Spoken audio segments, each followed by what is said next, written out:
What is your OSPEEP? I've got to get the hell out of here right now. Story. Was sleeping at a friend's house. Went to the kitchen to get some water.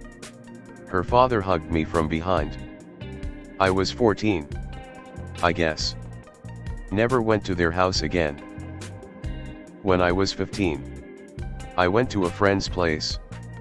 Her dad was smoking in the kitchen and when he saw his daughter brought friends over, he got excited and started flirting with a few of us. It was super skeezy. When I got home, I gave my dad a big hug and said, "I'm really happy you never hit on any of my friends." He was silent for a moment and looked a little confused. Then he finally said, "Way to have low standards there, sweetheart." Your dad's reaction somehow made it wholesome to me. He seems like a good person. Yes. But I would also have questions and concerns if my daughter said that to me. Living in Baltimore some years back, and I was driving home through a rough area of the city. Sitting at a stoplight behind an already stopped car. Another pulls up next to me on the right. Not really thinking anything of this. The light turns green. Neither of these cars move and I see a car zipping up behind me. I look to my left and I see two guys running towards me. I am so thankful that I left a good deal of space between me and the car in front. I hooked it around the car in front and sped off. Pretty sure I was going to be a victim of a carjacking or maybe something worse. Glad they ill-timed their plan and I gave myself that space. Lesson here is always keep your head on a swivel in Baltimore. Guy I knew stopped behind a car at a stop street. As soon as he stopped, the people in the car in front of him jumped out and ran to the back of their car. So towards him. He reversed and hit the car behind him. The people in front ran around their car to the opposite sides. They were just switching seats/drivers. I lived in South Everett, WA for a couple years. Was walking home from the bus stop to my apartment, which took me behind the Home Depot. Suddenly a van starts following me. I hear the side door slide open and look behind me to see a man with the top half of his body hanging out the slider door looking at me. I took off running towards my apartment. Literally running as far as I could. The van started going faster. By chance a guy was pulling out of the driveway of my apartment complex. Sees me running for my life. And stops. The van immediately turns around and speeds off. Guy asks if I'm okay. I ask him to just stay there and please watch me walk into my apartment, which was the building next to his. He did. Thank God. I started carrying mace and a very large knife the next day. One of my good friends was stabbed in SE Everett. I'm sorry that happened to you and that it can be such a rough place. One time I was driving through Kansas in the middle of the night with my girlfriend on a road trip. Summer of 2017.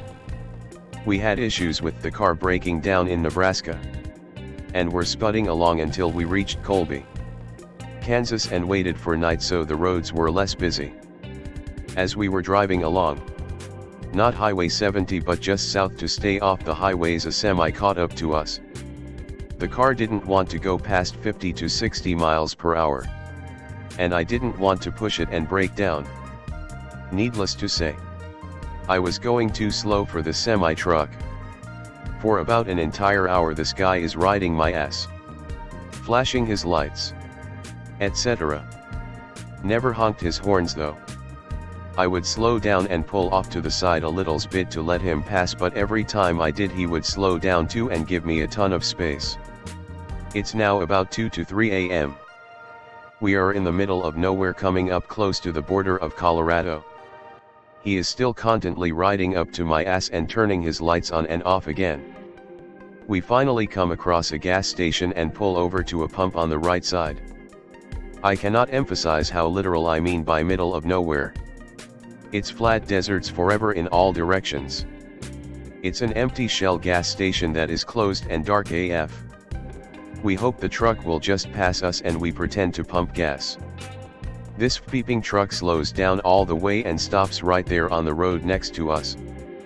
He proceeds to back his truck up enough to pull into the gas station behind us, perpendicular to our car. I start losing my speed and looking around. I am standing outside of my car and my girlfriend is screaming for me to get back in the car. This guy gets out of the semi and starts walking directly towards us. He is only about 50 yards away when I notice a small brown pickup truck sitting on the backside of the shell, eerily placed. I notice there is someone in it. I run towards him. As I get closer, I realize there is a police badge painted on the side of this brown pickup and the man inside is actually an officer. I can only imagine what this guy on late night duty was thinking when I am running up to him. He rolls down the window with a confused look on his face. My girlfriend is screaming at me in panic as this guy gets within 10 yards of the car, while I am spitting about 50 words out of my mouth in about 2 seconds explaining our situation. The officer doesn't say a word and just drives around our car. The man notices and does an immediate U-turn back towards his truck, as the officer is yelling at him to stop. I hop back into my car, look in the rear view mirror for a second to see the officer getting out to try to talk to this guy. I turn on the car, hit the gas, and drive into Colorado. A few minutes later, I will spend the rest of my life wondering what would have happened if that officer wasn't just sitting there that night. Whoever you are, man, bless your soul. Undefined. Edit 2. A lot of people keep suggesting that the driver was trying to indicate that maybe a light was out on my car or something. Trust me, that was the first thing I checked at the gas station when I got out of the car. The only thing wrong with my car was its inability to accelerate past 50 miles per hour without sputtering. Also, I was driving at night because the heat was about 100 F. We needed a break from driving through Nebraska, and there is less traffic to worry about at night.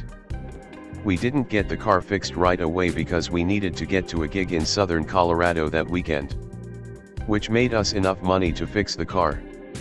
Yes, we were living out of the car/tents, and often spent a ton of time driving through the nights or sleeping in random places in the middle of nowhere.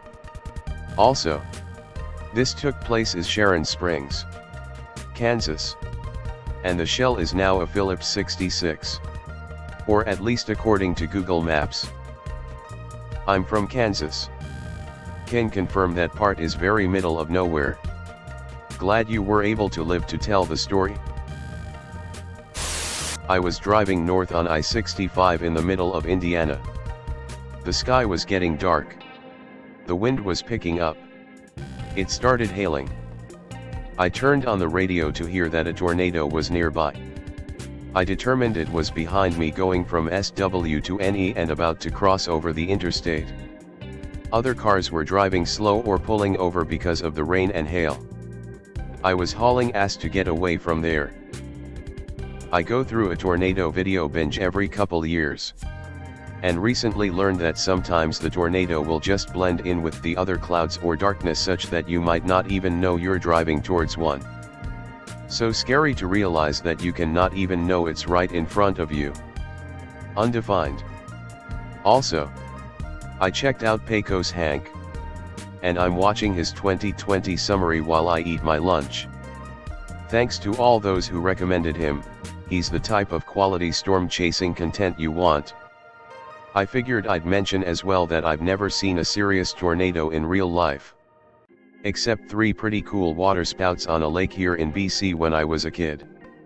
Maybe it's just my memory lying to me, but I could swear I remember fish being tossed onto the road. I've also seen some pretty mean looking clouds in Alberta, but I never witnessed them turn into anything serious. Great. Now I'm afraid of stealth tornadoes and my country doesn't even have tornado season. I'm in the UK and apparently we have loads of tornadoes. Just they're not at all impressive. There was that one in Birmingham that managed to knock down a chimney. I've seen one. A long skinny thing doing not a whole lot. Looked up Tornado UK and found out that we do in fact get all the weathers. Just mild versions. The UK actually has the most tornadoes/km. But they're so weak they're almost never given an enhanced Fujita scale rate. Hey guys, if you like this video then smash that like button. Subscribe to the channel for more contents like this. And don't forget to press that bell icon to get notified for future videos. Thanks for watching. Click here to see more videos.